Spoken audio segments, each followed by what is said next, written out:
Hello and welcome. My name is Noah Deere, and today we are doing Lesson 17, Applications of Double Integrals for Portland Community College's Vector 1 Math 254 course. In this lesson, we are going to be looking at density, mass, and the total charge on a lamina.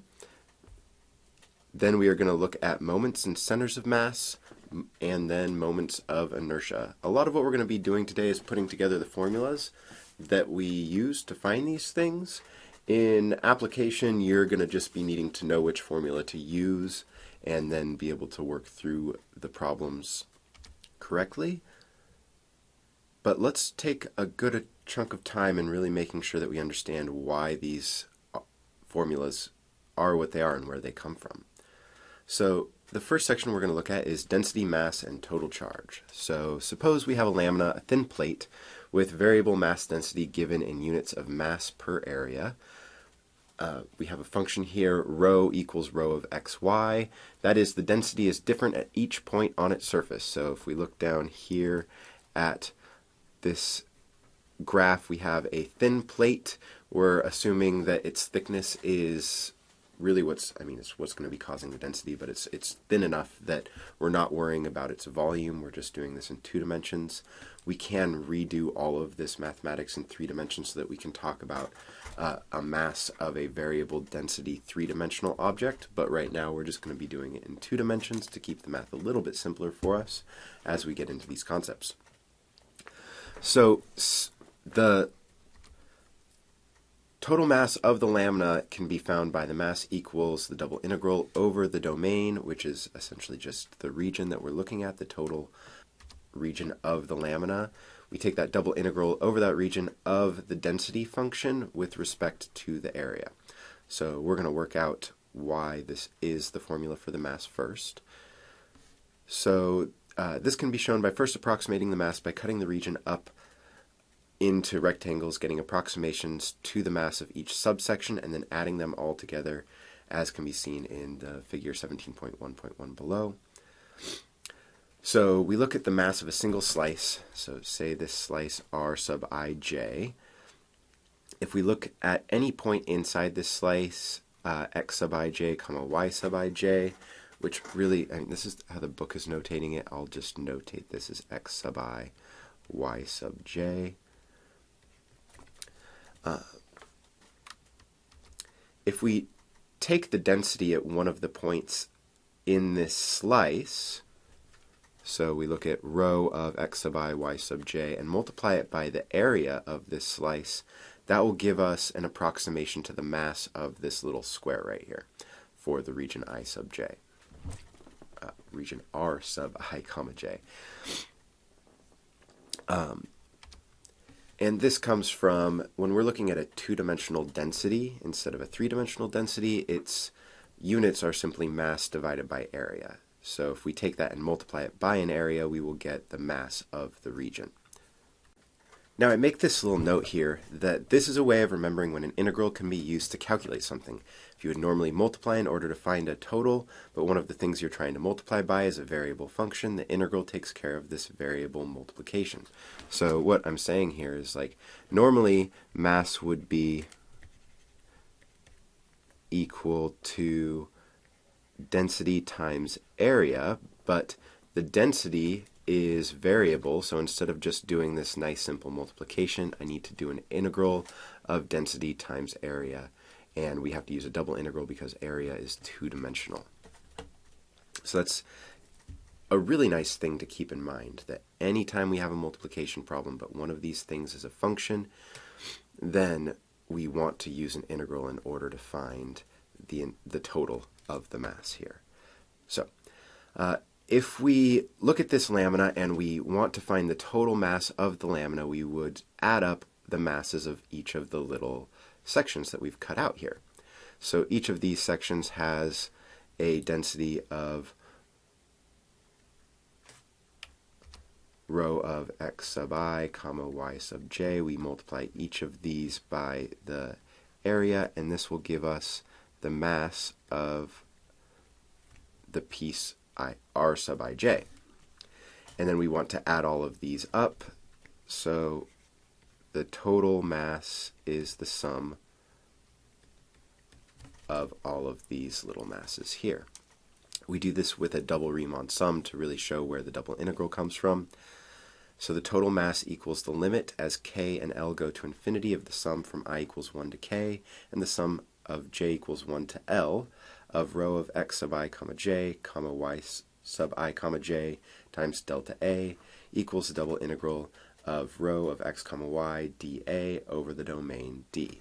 And so this is just saying we're letting, when I let k and L go to infinity, this is saying that we're letting delta x, which equals the total width here, I want to say, I'm just going to use b minus a over k. So as k goes to infinity, this goes to 0, and delta y equals, let's do d minus c, where this is just the low and high y values, over L. This also goes to 0 as k and L go to infinity. So we're just letting the number of slices go to infinity in both the x and the y direction. Excuse my sniffles here. I am getting over a bit of a cold. Okay, so that's where this formula comes from, and we're going to end up looking at this kind of Riemann sum to construct double integrals a number of times in this lesson in order to look at the moments and of the moments of inertia, the moments in the center of mass formulas as well. So let's look at example 17.1.1. Find the total mass of the lamina whose surface region is D equals the set of x comma y such that 0 is less than or equal to x is less than or equal to 4, comma, -1 is less than or equal to y is less than or equal to 1, with x and y measured in centimeters, and whose density varies via the function rho of x comma y equals x plus y squared plus 1, with units being grams per centimeter squared. So in practice, we don't need to make this too complicated. The total mass is going to be m equals the integral. Let's do x first and then y. It's not going to matter because this is a rectangular domain. So 0 to 4 in the x direction, -1 to 1 in the y direction, and then we have x plus y squared plus 1, and we said we're doing x first and then y. So dx dy is my dA, right? So this is all we have to do in order to determine the total mass. It's just this nice simple double integral. And as the regions that we're looking over become something other than rectangular, then we would need to set up more complicated double integrals like we have in previous lessons. But this is a nice simple one here. So let's just go through this. We want to do with respect to x first. So this is the integral from -1 to 1 of, let's see, 1/2 x squared plus y squared x plus x evaluated from 0 to 4 dy. And this then equals, if I plug in, when I plug in the 0, everything will go away. When I plug in the 4, I'll get 16 divided by 2 is 8 plus 4y squared plus 4 dy. So then I have 12. When I integrate, I get 12y plus 4/3 y cubed evaluated from -1 to 1. So here we've got 12 plus 4/3 minus -12 minus 4/3. And so here we've got 24 plus 8/3. 24 plus 8/3, that's 72, plus 8 is 80/3, which equals 26 2/3. So the total mass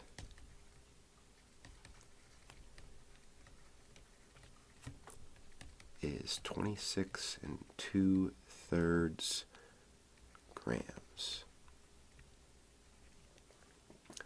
And just to recap one more time, our density over this region, over our rectangular region, varies, right? So as we'll see, all of these need to be positive numbers for our region. Y is negative 1 to 1, but when we square it, it's always positive. And x is from 0 to 4. When we add the 1, all of these numbers are going to be positive densities. And that's important that we actually have density functions that are positive functions over the region. It wouldn't make sense for it to be otherwise. And so at different points on the lamina, we have different densities. And so calculating the masses becomes a little bit more complicated, and we have to do this double integral. So hopefully you're following that okay. Let's go ahead and look at this in a little bit different way real quick. So another way of thinking about this integral formula, and I believe this is how the book explains it, is it just gives this little computation here, is that the total mass of the lamina is going to be the area of the domain times the average density. So if we could calculate the average density over the domain and then multiply that by the area, that's going to give us the total mass. So I don't know why I didn't put an M here, but let's just add that in. And we have already looked at how to calculate average value, and that's to take 1 divided by the area over the domain and multiply that by the double integral of the function itself over the domain. When we do this, we cancel the areas, and we again get the mass equals this same double integral that we had before. So while density is most commonly associated with mass, we can also talk about a charge density. So if we're given a lamina that is holding a charge, and that charge varies depending on where we're at on the lamina, and here we're going to use the sigma of x comma y to represent a charge function for the charge at different locations. And our units are of charge per unit area. And total charge can be found using the double integral. Capital C equals double integral over the domain of sigma of x comma y dA. Alright, so let's give you exercise 17.1.1. Electric charge is distributed over the disk x squared plus y squared is less than or equal to 25, with x and y measured in millimeters, where the charge density at the point x comma y is given by the function sigma of x comma y equals xy squared plus 1, measured in coulombs per square millimeter. Find the total charge on the disk. This is a now you try. Go ahead and pause the video and work through this on your own, then come back and unpause it, and I will work through the solution with you.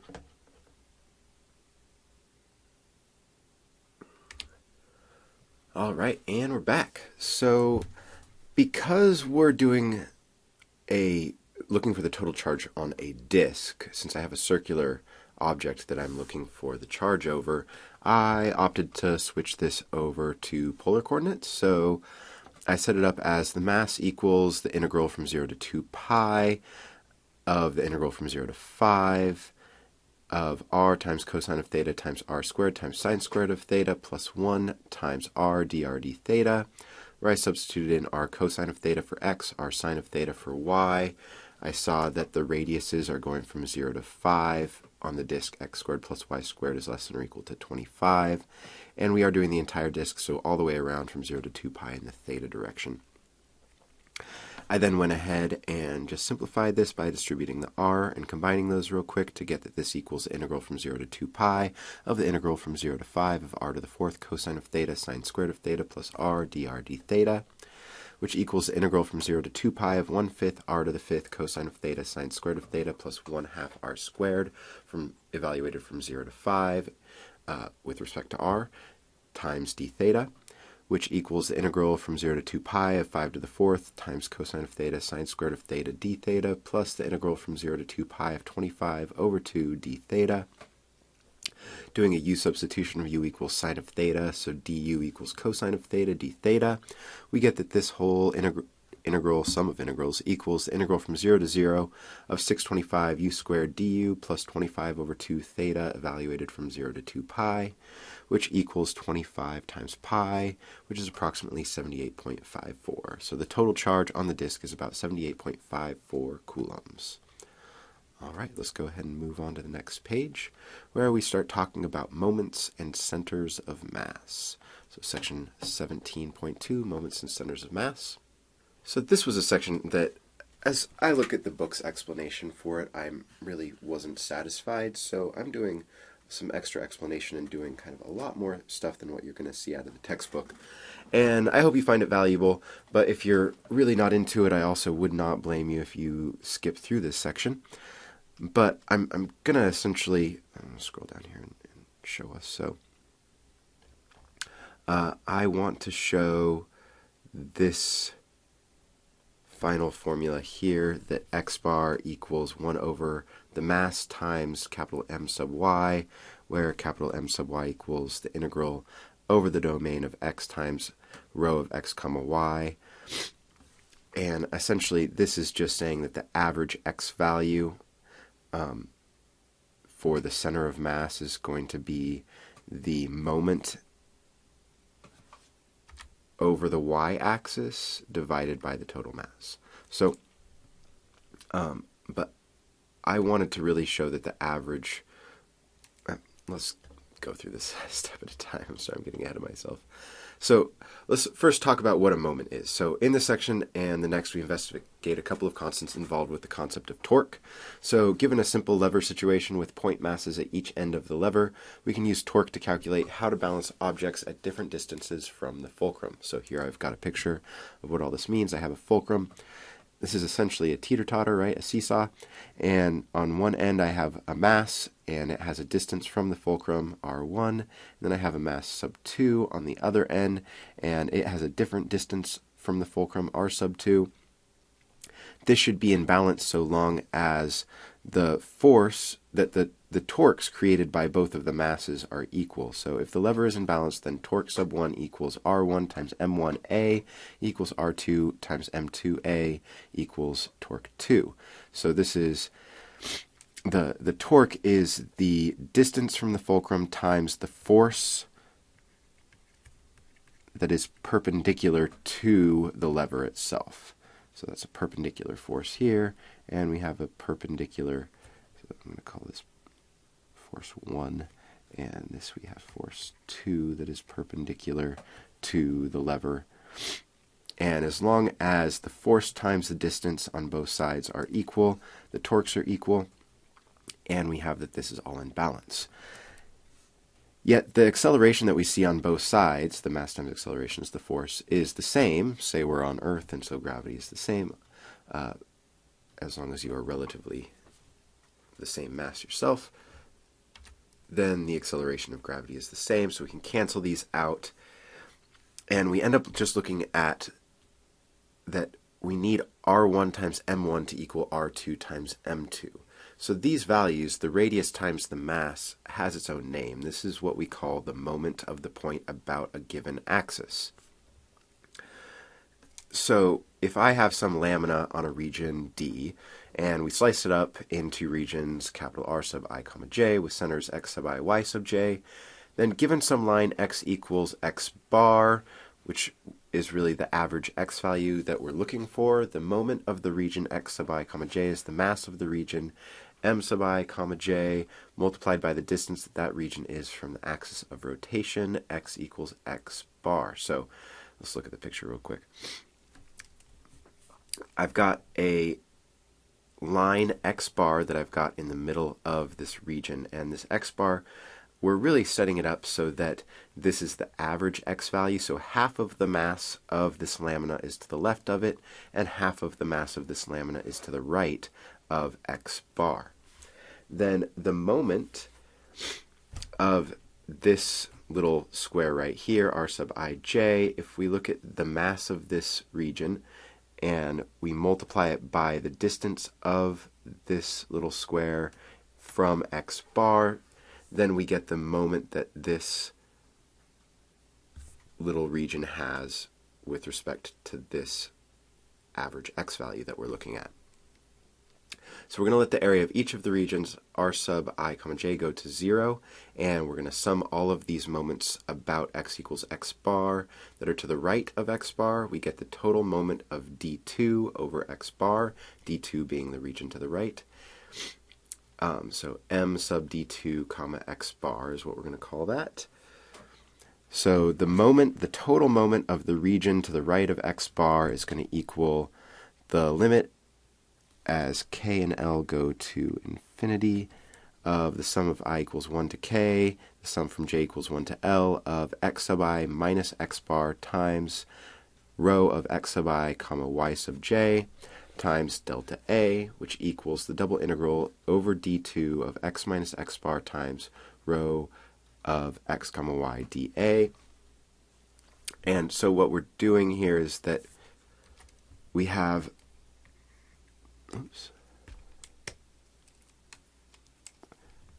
this rho of xi yj times delta a. This is the mass of the little piece, and it's multiplied now by the distance that piece is from x bar.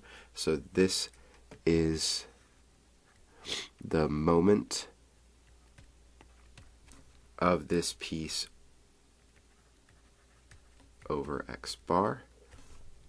And then we're just summing it up for all of the squares in this region to get the total moment of d2 over x bar.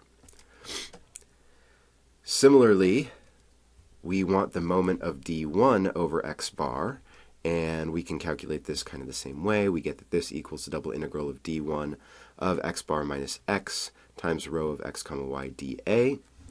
And what we want now is we want to solve for x bar. And so what we want is we want these moments, the moment on the left and the moment on the right, to be the same so that this is in balance, so that this is the average x value.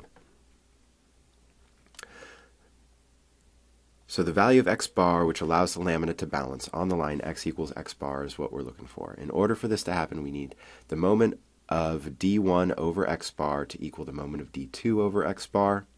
So we set these equal to each other, and I'm going to break up the double integrals on both sides. So we get the double integral of d1 of x bar minus x times rho of x comma y dA equals the double integral of d1 of x bar rho of x comma y dA minus the double integral over d1 of x rho of x comma y dA equals, and we split up the integral over d2 the same way. We get the double integral of d2 of x times rho of x comma y dA minus the double integral of d2 of x bar rho of x comma y dA.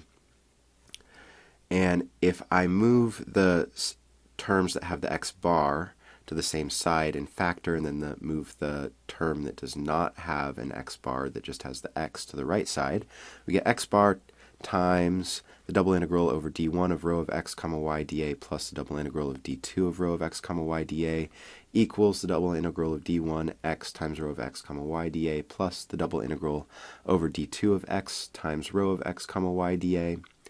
Adding these together, we get that this is really just the double integral over the entire domain D. So this is x bar times the double integral over the domain D of rho of x comma y dA equals the double integral over the domain D of x times rho of x comma y dA. This right here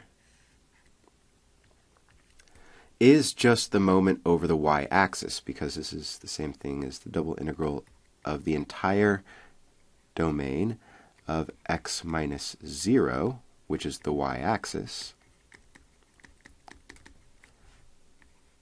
of rho of x comma y dA. And that's what we were saying above, is what we're calculating as our moment. So our moment is just x minus whatever y value, or I'm sorry, x value, we are balancing this object over, right? That's wherever our fulcrum is, if you will. So by having just an x minus 0, we're saying our fulcrum is at the y-axis. And then on the left here, we have the double integral of d of rho of x comma y dA is just the mass of the entire lamina. And so we can reorganize this so that we get x bar equals 1 over m times the moment over the y-axis, which is the double integral over the domain of x times rho of x comma y. Okay, that's what I was really getting after. Again, we're going to just be needing to use these formulas to find a center of mass. We're going to do some symmetry here. We can do the exact same argument, and we don't need to. We can just say symmetrically that the average y value, y bar, so if we're looking for a line in the x direction,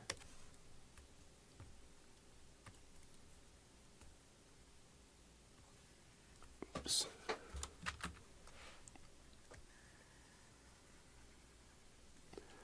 where half of the mass is below and half is above. This is my average y value. Oh, and the whole idea here is that we're going for this point. Oops. This is the center of mass. Right? This is the location where if we balance this lamina on a pin, it should be able to just sit there and not fall off as long as no outside forces are acting upon it. So we have y bar equals 1 over m times the moment over the x-axis, which equals 1 over m times the double integral over the domain of y times rho of x comma y dA. And our center of mass for the entire domain is now equal to x bar comma y bar, that point right there, as I just stated. Okay, so let's do an example to show how we can utilize all of this information to find a center of mass. So example 17.2.1, find the mass and center of mass of the lamina that occupies the region D, which is bounded by y equals the square root of x, comma y equals 0, comma, and x equals 1, with rho of x, comma y equaling just x. So let's draw the region first here. So we've got y equals the square root of x. We're doing this from y equals 0 and x equals 1. Let's put 1 right here. Let's put 1 right here.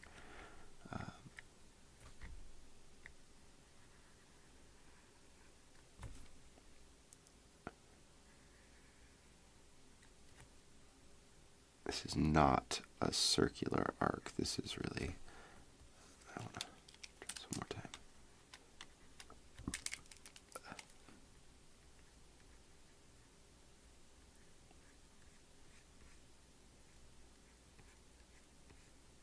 This is square root, right? This is y equals the square root of x equals 1, y equals 0, and the density over this region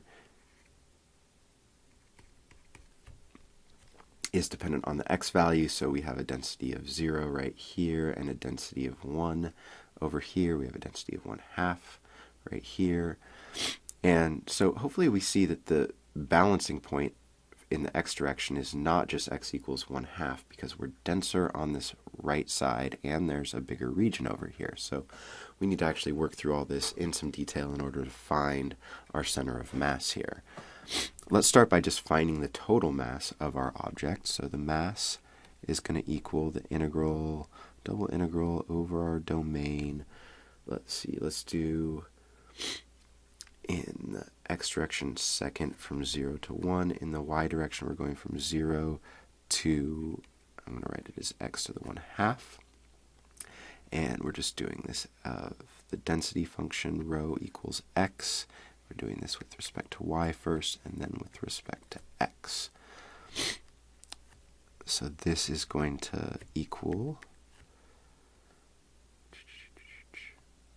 the integral from 0 to 1 of xy evaluated from 0 to x to the 1/2 dx, which equals the integral from 0 to 1 of x to the 3/2 dx equals x to the 5/2 times 2/5 evaluated from 0 to 1 equals 2/5. All right, so the total mass of this object is 2/5 of whatever units we happen to be working in here. Kept the units out so we could just focus on the mathematics. If I'm looking for the moment over the y-axis, this is going to give me well, if I take this and then multiply it by 1 over the mass, then that'll give me my x bar. But let's just find the moment over the y-axis first, and then we'll calculate the x bar value here in a second. So this equals the integral. It's going to be the same integral bounds from 0 to 1 in the x direction, from 0 to x to the 1/2 in the y direction. But now we just multiply the density function by x. Right? That's, no, just write it down right here. So m sub x, the moment over the x-axis, equals the double integral over the domain of y times rho of x comma y dA, and symmetrically the moment over the y-axis equals the double integral over the domain of x times rho of x comma y dA. So when I multiply the rho function by x, we get x squared. We're doing this with respect to y first, then with respect to x. So this equals the integral from 0 to 1 of x squared y, evaluated from 0 to x to the 1/2 dx, which equals the integral from 0 to 1 of x to the 5/2 dx, which equals x to the 7/2 times 2/7, evaluated from 0 to 1 equals 2/7. And so now we know x bar, which equals the moment over the y-axis divided by the mass, is going to be 2/7 divided by 2/5, which equals 5/7. All right. Now we're going to calculate the moment over the x-axis, which equals the same bounds of integration, integral from 0 to 1, integral from 0 to x to the 1/2. But now we multiply by y, so it's going to be xy dy dx. So here we get that this equals the integral from 0 to 1 of 1/2 xy squared, evaluated from 0 to x to the 1/2 dx. Remember, we are evaluating with respect to y here, so we plug this in for y, and we get the integral from 0 to 1 of 1/2 x squared dx, which equals 1/6 x cubed, evaluated from 0 to 1 equals 1/6. So the average y value is going to be the moment over the x-axis divided by the total mass, which is 1/6 divided by 2/5, which equals 5/12. And the center of mass for this region, for this lamina with this density function, is going to be 5/7, 5/12. So 5/7 is around here, 5/12 is around here, and so my center of mass for this object is about, whoops, let's do this in green.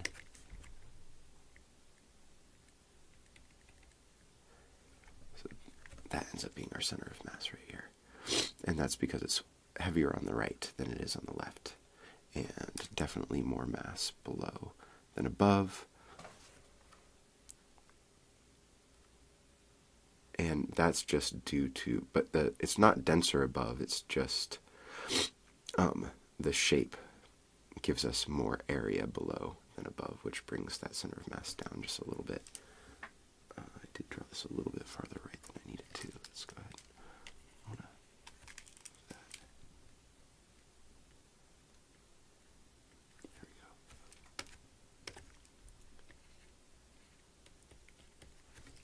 Okay, let's go ahead and move down here and give you guys an exercise to work on. Exercise 17.2.1. A lamina occupies the region inside the circle x squared plus y squared equals 2y. there's a fun typo. And outside the circle, I don't know where x squared plus y squared equals 1. Find the center of mass if the density at any point is inversely proportional to its distance from the origin. So you're definitely going to want to draw this picture, and you're going to need to... my first instinct with this problem, because I haven't done this in a little while, is my first instinct is to bring this 2y over and complete the square to see where the center of this circle is. And that might give me some idea of how to go about this problem. So think through this on your own, though.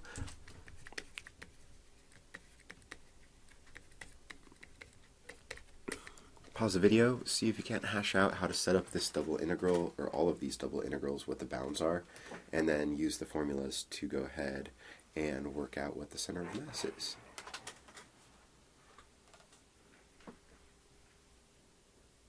Alright, this was a fun one.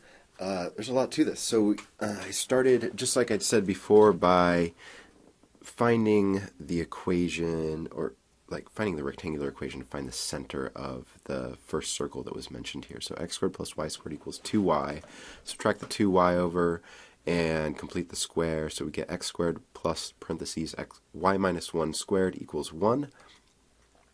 So this is the blue circle over here. It has a center of 0, 1 and a radius of 1.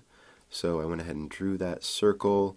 This, if I go back to the original equation and convert this to polar form, I get r squared equals 2 times r sine of theta by replacing the y with r sine of theta.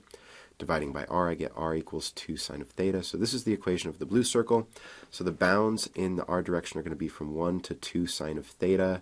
The other circle is pretty obvious. That's the red one here. The center is 0, 0. It has a radius of 1. So the green shaded area is our lamina.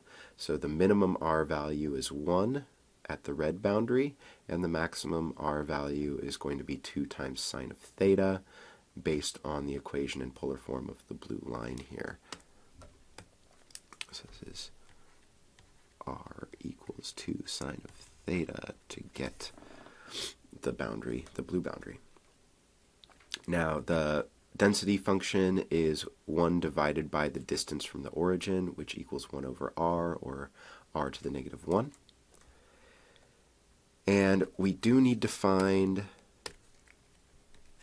these points right here to find our bounds in the theta direction, because we're going to be integrating with respect to theta in this way. Now if we look for the intersections of these, we have x squared plus y squared equals 1 and x squared plus y squared equals 2y. When we set these equal to each other, we get 1 equals 2y. So y equals 1/2, and this occurs when theta equals pi over 6 or theta equals 5 pi over 6. Thus we finally get to set up our integrals. So the mass equals the integral from pi over 6 to 5 pi over 6 in the theta direction, of the integral from 1 to 2 sine of theta in the r direction, of r to the negative 1 times r dr d theta, which equals the integral from pi over 6 to 5 pi over 6 of the integral from 1 to 2 sine of theta of 1 dr d theta.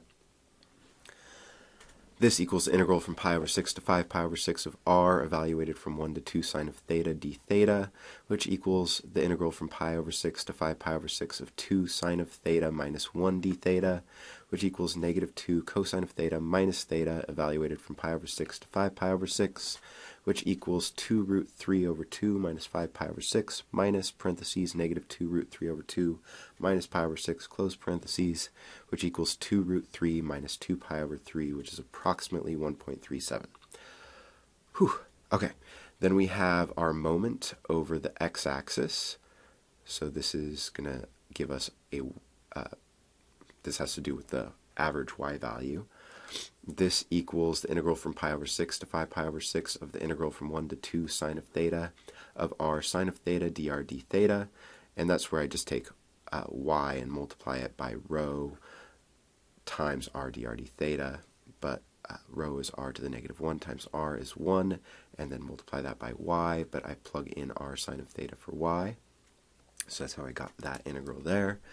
This equals the integral from pi over 6 to 5 pi over 6 of 1/2 r squared evaluated from 1 to 2 sine of theta times sine of theta d theta.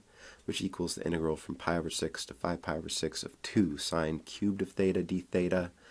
I just plug this into Wolfram real quick. This equals 3 root 3 over 2, which is approximately 2.5981. However, we could have done this by hand. I just didn't want to use the space, honestly. So this can be done by setting sine squared of theta equal to 1 minus cosine squared of theta, and then doing a u substitution, if you felt like doing that by hand. And so then I look for the moment over the y-axis, and I did work this out. I'm going to actually just jump ship a little bit here. The density is symmetrical over the y-axis, and the shape is symmetrical over the y-axis, so the moment should be 0. I will just read through this real quick. So the moment over the y-axis equals the integral from pi over 6 to 5 pi over 6 of the integral from 1 to 2 sine of theta of r cosine of theta dr d theta, which equals the integral from pi over 6 to 5 pi over 6 of 1/2 r squared, evaluated from 1 to 2 sine of theta cosine of theta d theta, which equals the integral from pi over 6 to 5 pi over 6 of 2 sine squared of theta cosine of theta d theta. I did just run through the u substitution real quick. It's pretty simple. The u is sine of theta, du is cosine of theta, d theta. Plugging these in and changing my bounds into u values, I get that this is the integral from 1/2 to 1/2 of 2u squared du, and I don't care what the antiderivative is here. If I'm integrating from 1/2 to 1/2, I have a 0 for an output. So the center equals x bar comma y bar. The x bar is the moment over the y-axis divided by the mass, comma the moment over the x-axis divided by the mass. So this equals 0 comma 3 root 3 over 2 divided by the quantity 2 root 3 minus 2 pi over 3, which simplifies down. Oh, I've got to scroll down here for you. There we go. Which equals 0 comma 9 root 3 over 2 root 3 minus 4 pi, which is approximately 0 comma 1.897. And so that's going to be about in here. So that's going to be our center of mass right there. So if we take this object and put a pin under it right there, this should balance nicely. And we see the density is much heavier up here, which is how that balances so well in that manner, at that position. All right. Moving on to the last topic for this lesson, we have section 17.3, moment of inertia. So as before, I'm going to do some explanation of where our formula comes from, but essentially we're going to come down and find our formulas here for moments of inertia, and then go ahead and do an example to put that into practice where we just use those formulas, and then we'll be done for the day. So let's take a look here. Returning to our calculation for calculating torque of a point mass over some distance r from a fulcrum, we can write that the torque vector equals the radius times the perpendicular force, which equals the radius times the mass times the acceleration that is perpendicular to the lever. And this is going to equal r squared times the mass times the alpha vector, where the alpha vector is the angular acceleration, which is the second derivative of our angle vector with respect to time. So our acceleration vector that's perpendicular to the lever is going to equal r times the acceleration, or the angular acceleration vector. And this is really just because our angular acceleration doesn't have anything to do with our distance from the origin. So if we're saying that we are turning, so say we have some radius r here, and we are moving along this arc, which has an arc length s, and here we have theta, the angular acceleration is saying the rate that the radians are changing, but the rate that the arc length is changing is going to be r times theta in the radians, right? So, and r, if r is a constant, then we have the velocity is r theta prime, and the acceleration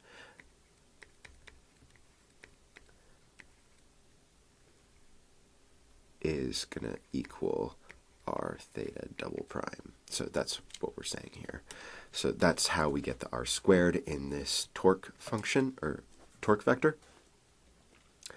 So when we're looking at this in the angular perspective, we want to look at this value r squared m, which gets rid of the acceleration portion again, and we call this the moment of inertia. Okay, so r squared times the mass is called the moment of inertia, and it has to do with angular torque.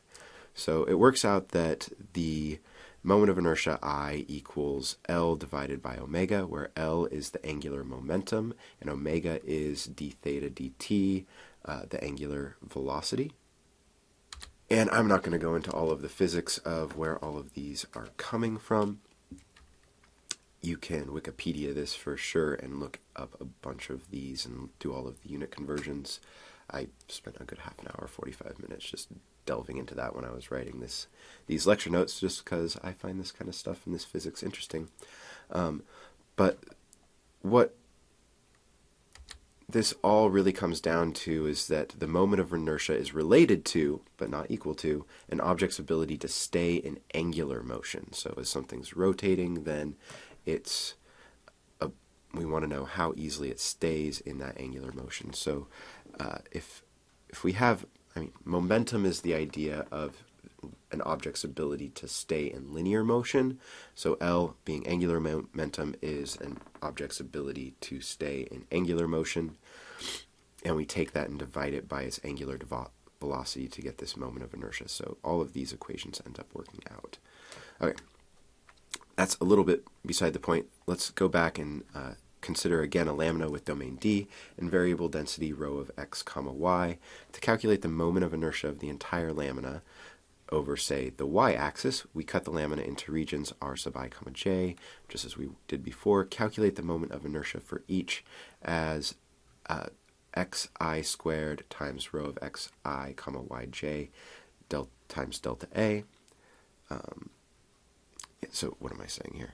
And we're going to total all of these up and take the limit as we shrink the regions down to get our moment of inertia over the y-axis. Let's draw this picture here. So I've got some lamina, and I am looking at some little region r sub ij, and remember that the moment of this region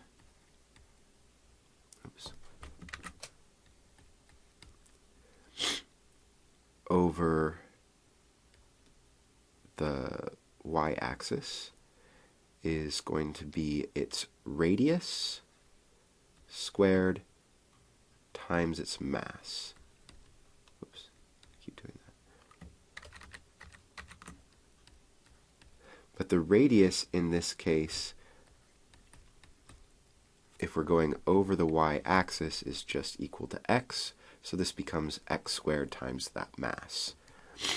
So that's where we're getting the double integral over the domain of x squared times rho of x comma y dA, because that's going to be the mass of the individual pieces, right? So we have x sub I squared times rho of x sub I y sub j times delta A. That's x squared times the mass of that individual piece. Okay, so our moment of inertia over the y-axis is this double integral over the domain of x squared times rho of x comma y dA. Symmetrically, we could do the same kind of argument, but the radius is going to be y, the y value, y sub j, if we are looking at the moment of inertia about the x-axis. So the moment of inertia about the x-axis equals the double integral of over the domain of y squared rho of x comma y dA. Now what we're really saying is, if we took this object and we're spinning it about the x-axis, that is the moment of inertia about the x-axis. This is related to its ability to stay in rotation about the x-axis. And if the first one, the moment of inertia about the y-axis, is if we were spinning this around the y-axis. Now there's a third way that we could rotate this about essentially the z-axis, but this doesn't have any depth to it. So we say that we're rotating it around the origin. And if that's the case, then the distance of the pieces is going to be r sub ij, and that's going to equal r sub ij is going to equal x sub I. This could be the square root of x sub I squared plus y sub j squared. And when we square that for our moment of inertia formula, we just get x squared plus y squared. So my moment of inertia about the origin, which we're subscripting with a 0 here, then that's going to equal the double integral over our domain of x squared plus y squared in parentheses times rho of x comma y dA.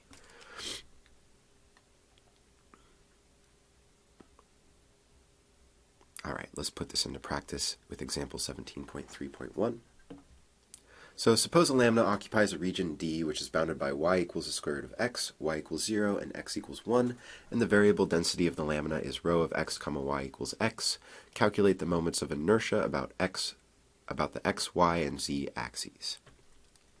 So we actually did a problem that was very similar to this, except for we were looking for not the moments of inertia, but just the moments about the x and y axes to find a center of mass before. But the object has the same shape. Let's put a 1 here and a 1 here. So we get this. Here is my line. X equals 1. We're bounding it by the x-axis with y equals 0. And then we have the square root function.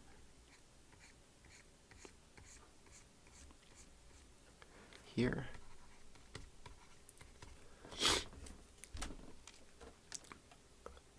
So, oops, not m, I. So the moment of inertia about the x-axis is going to be the double integral over the domain. Let's see, that's going to be, if we do y second, it's going to be from 0 to the square root of, no, let's do y first, and x second. So in the x direction, we'll go from 0 to 1. And in the y direction, we're doing from 0 to the square root of x. And so the moment of inertia about the x-axis is going to give us a y value squared, because we're doing the distance from the x-axis is y. So we square that, and times the density function, which is x. We're doing this with respect to y first, and then with respect to x. So this equals the integral from 0 to 1 of 1/3 y cubed x evaluated from 0 to the square root of x. Dx. And this then equals the integral from 0 to 1 of 1/3 x to the 1/2 to the third is x to the 3/2 plus 1 is x to the 5/2. And when I plug in 0, that zeroes out. So dx, this equals x to the 7/2 times 2/7 times 1/3 is 2/21. Evaluated from 0 to 1 equals 2/21. Cool, that wasn't so bad. The moment of inertia in the y direction, I'm going to set up our bounds the same, the integral from 0 to 1, the integral from 0 to the square root of x, and now it's going to be x squared times the density function will give us x cubed. We're doing this with respect to y first, and then with respect to x. So this equals the integral from 0 to 1 of 1/4 x to the 4th, evaluated from 0 to, whoops, that's not right. With respect to y first, so I'm going to have y x cubed evaluated from 0 to the square root of x dx. When I plug this in for y, I get x to the 1/2 plus 6/2 is x to the 7/2 here. Integral from 0 to 1 dx. So this equals x to the 9/2 times 2/9, evaluated from 0 to 1, equals 2/9. So the moment of inertia about the y-axis is 2/9. Keep in mind what these numbers are. This is not like a center of mass or anything. This is essentially, it's related to the torque, right? It is the torque minus the angular, or divided by the angular acceleration. So it's giving us essentially a certain measurement of the strength of the force of this mass when we're rotating it over the y-axis. So like, say I had, if I was looking at this where I was thinking of this is hinged on the y-axis, and I have it so that this is kind of where the y-axis is going backwards, the y-axis is going down here, my object is laying down here, and so we have gravity is pulling this around this as a lever arm, right? And we get rid of the angular acceleration as part of this, but there's still these moments of inertia that are still giving some measurement of the strength, the ability of this piece that's hinged on the y-axis to rotate around that y-axis.